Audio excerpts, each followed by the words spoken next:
Good afternoon. I am Brandon Nadell, and I shall be teaching you how to solve logarithmic and exponential equations.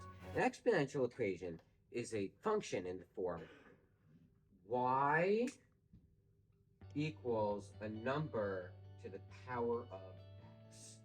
Now, it can also be transformed by multiplying everything, so b times a to the power of x, subtracting and then subtracting, but just from x.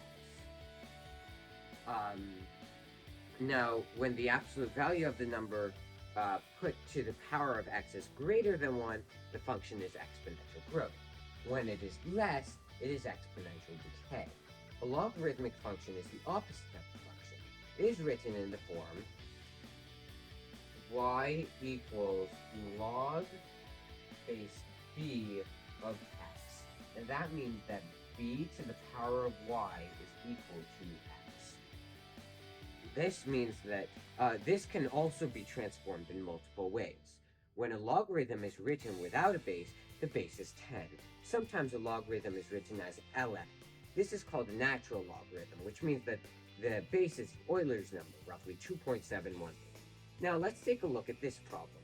Biologists can estimate the age of an African elephant by measuring the length of its footprint and using the equation of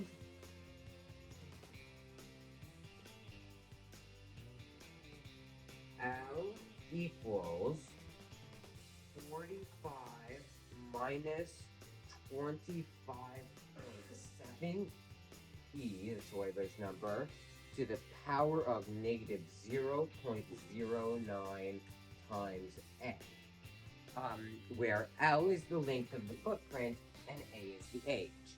If we want to be able to take a length and convert it to the age, we need to first convert it to a logarithm equation. First, we will subtract 45 from each side, and then divide each side by negative 25.7.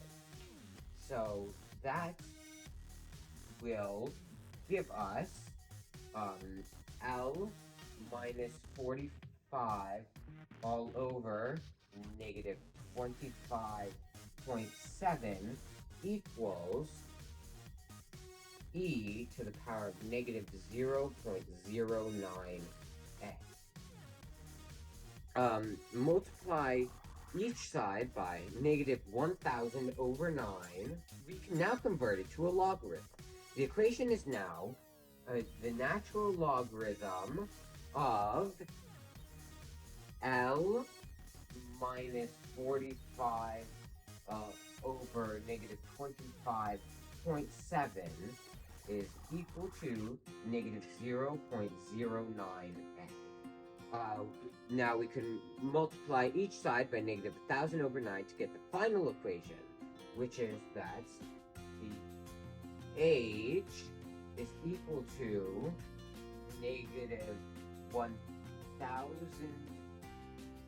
over 9 times the natural logarithm of L minus 45 over negative 25.7. Any number can now be plugged into the equation, and the age can be found with a calculator. For example, when the length of the footprint is 32 centimeters, the age is roughly 75.726848271078. Just to recap, today we covered Big Ideas Math section 6.6 on solving logarithmic and exponential equations.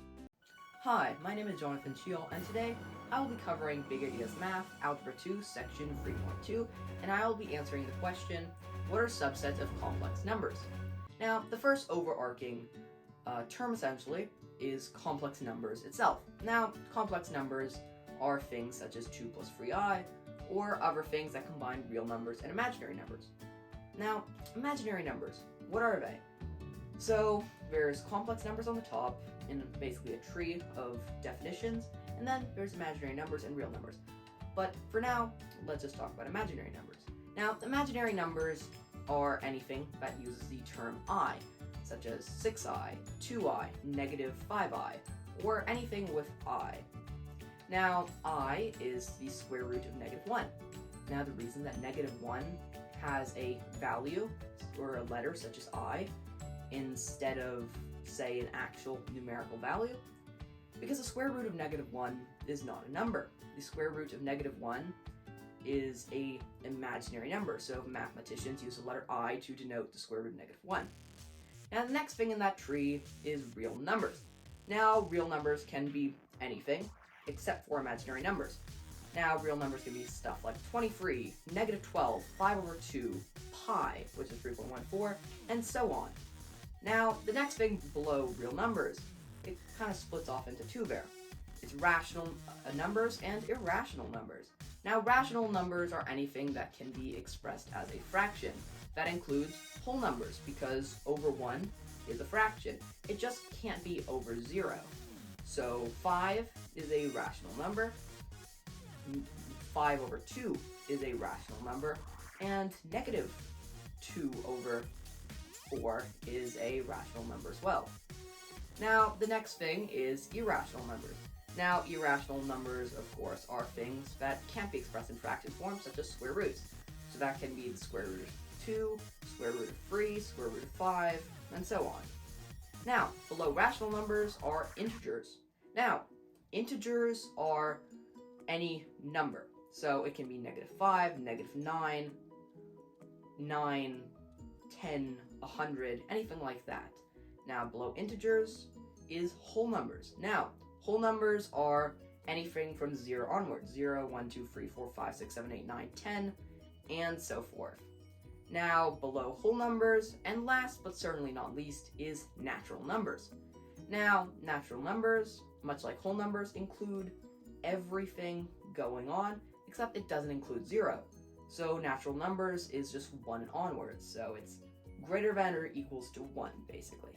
So all in all, to conclude, what are the subsets of complex numbers is essentially a tree of definitions and numerical values that essentially just split up and define each number and can be used to classify each number individually. Thank you.